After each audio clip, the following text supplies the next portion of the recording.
What's up, YouTube? I figured today would be a good time to show you the KX250. For anybody who's never seen it, it's kind of my pride and joy, my off-road setup KX250. So I'm going to show you that, show you a couple things I did to it that I'm pretty excited about. Let's go check it out.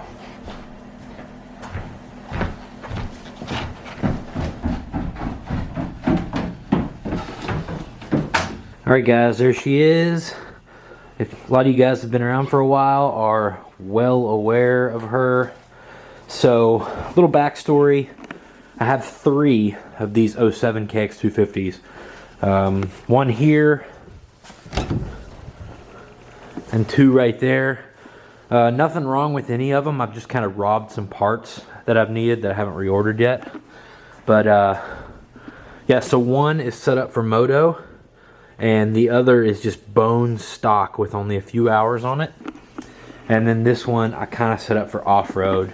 And I'll tell you, this one right here, I only paid $700 for this bike, and it was locked up. I put a crank in it myself, and well, since putting the crank in it, I've only got 30 hours on it. But yeah, so I got into single track last year. I've been moto only for like 15 years. I started getting into single track, and I thought about buying a KTM, and then I don't know, I kind of just started researching into more builds and started spending some time on the trails in this. And you know, I put a flywheel weight on it, and it made it way better. And then I put a Recluse in it, and it made it fantastic. So I thought, well, let's just save 10 grand and ride the Kawasaki for now instead of buying the KTM. And that way I could get the new KTM 450 for moto. So what have I done to this bike? Well, let's go over that now.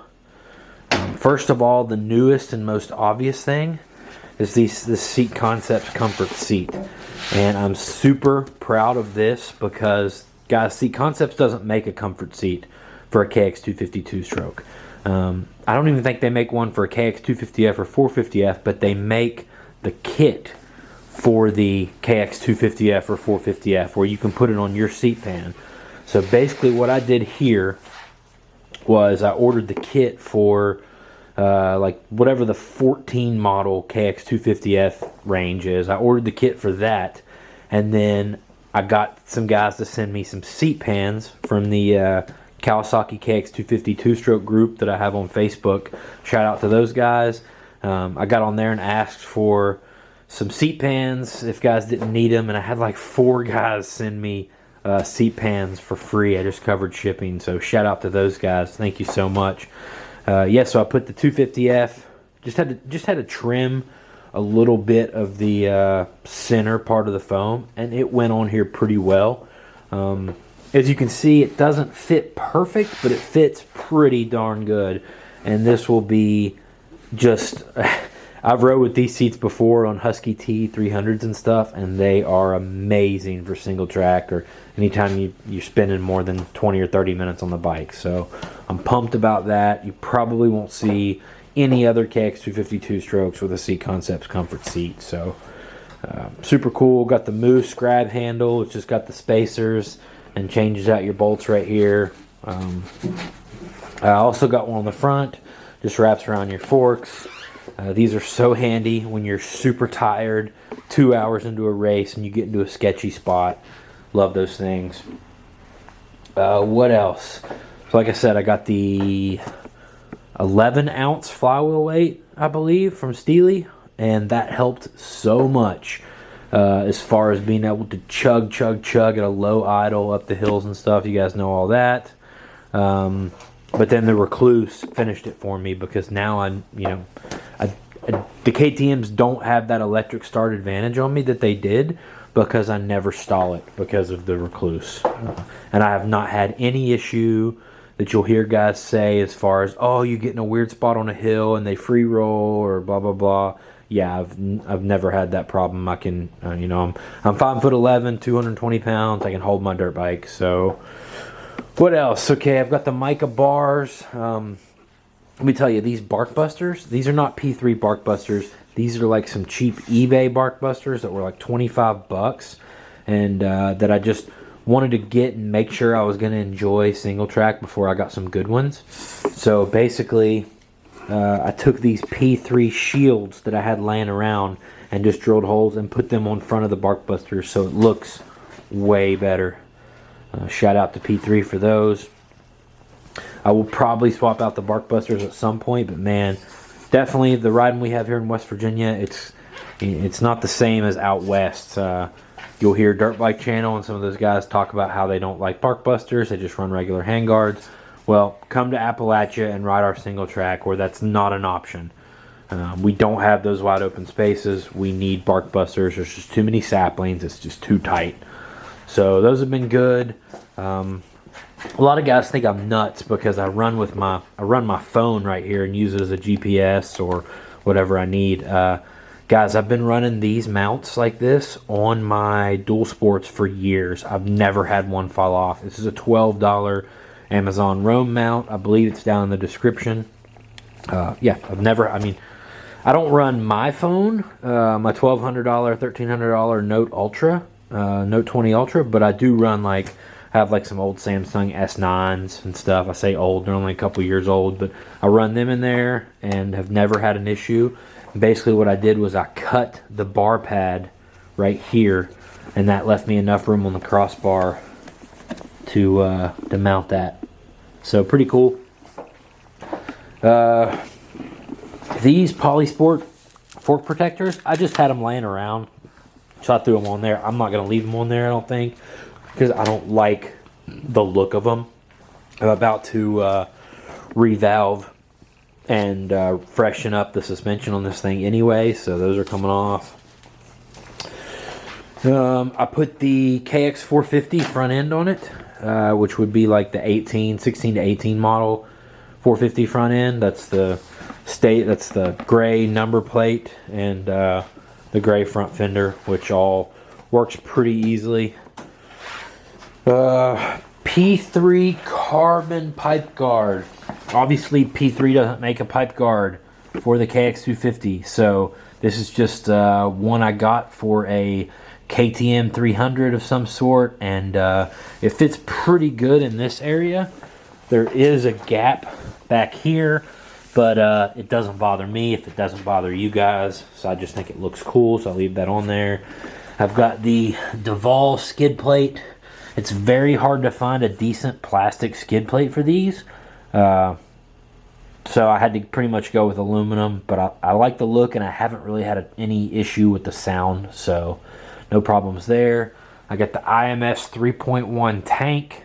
Love that thing. I can run a 3-hour off-road race with it and still have about that much left in the bottom. It's fantastic. Got the mica bar mounts. I forgot to mention those. Oh yeah, I have these really trick titanium bleeder screws, and the way those work is you just twist them out with your finger, twist them back in.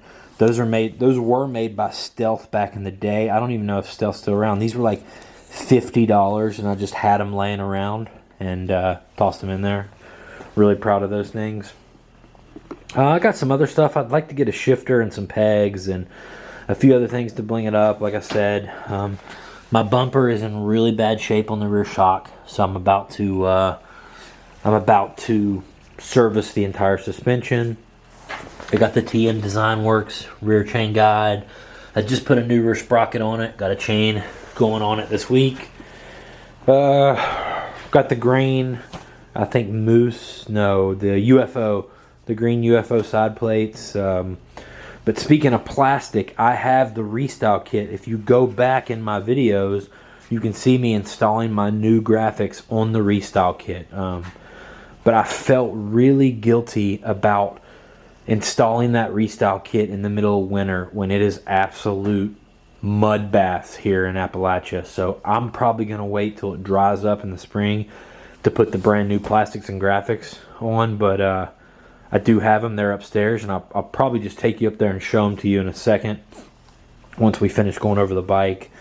The only other thing, though, of course, it's got the Pro Circuit exhaust on it. However, it's super loud, guys. It's got the Shorty, 304 Shorty, I believe it is. That thing is annoyingly loud, especially in the woods. I have had an FMF, is it the Q2 or the Stealth? Whatever the quiet two-stroke FMF is. I've had that thing on back order since May, guys. This is January and I still can't get it. I already have a brand new gnarly sitting on my workbench that I can't install until the FMF Stealth comes in, which I can't seem to get. So I'm gonna have to call FMF this week and see what the deal is with that thing.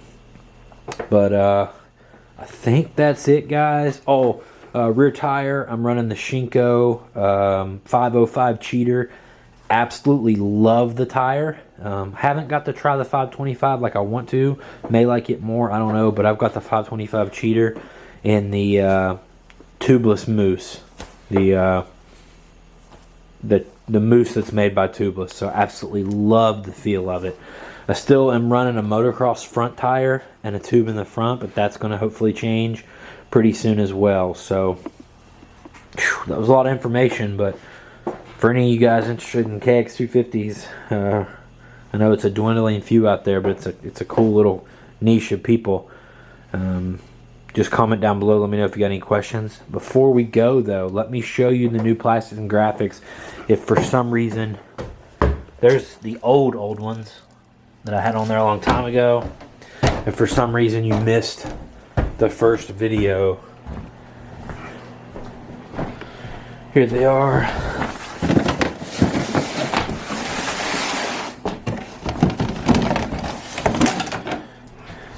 And this has got it's almost like a flow green color. It's a super bright green. AOMC RTI MX Guru. Very cool. So I'm going to put this stuff on there, but I'm just not in a hurry to put it on there during the muddiest season of the year. So I'll be definitely racing some off-road with this stuff on the bike this spring. So stay tuned. Alright guys, that's the KX250. Do me a favor, if you've got a buddy, an uncle, a cousin, anybody who's into KX250s, send them that video. Just hit share, copy link, send it over to them, see what they think. Smash the like button, that really helps. I'll see you guys in the next one.